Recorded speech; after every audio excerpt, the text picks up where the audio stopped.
Après le PCRN, le MDR semble aussi traverser une zone de turbulence. Tout a commencé par une convention de ce parti à Yaoundé.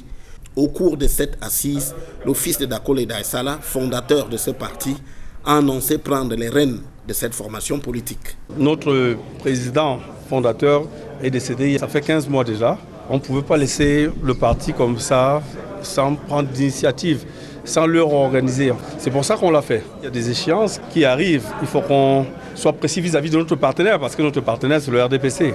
Et depuis cela 30 ans, qu'il était impératif que nous clarifions notre position.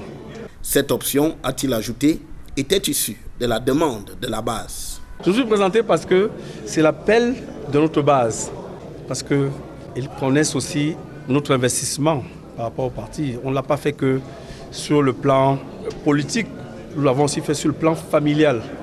Ce n'est pas une succession, c'est parce que notre base est attachée à ce que nous continuions le travail qui a été fait par le fondateur.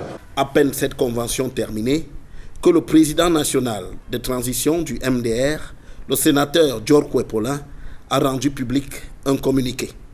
Dans cette sortie, il dénonce cette convention qu'il dit n'avoir rempli aucune condition pour se tenir et réaffirme qu'il dirige le bureau de 4 membres mis en place depuis la disparition de Dakole Daye Sallah.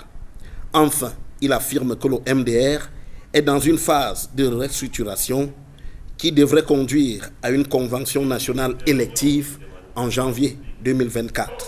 Autant dire qu'à son tour, le MDR fait face à une tempête.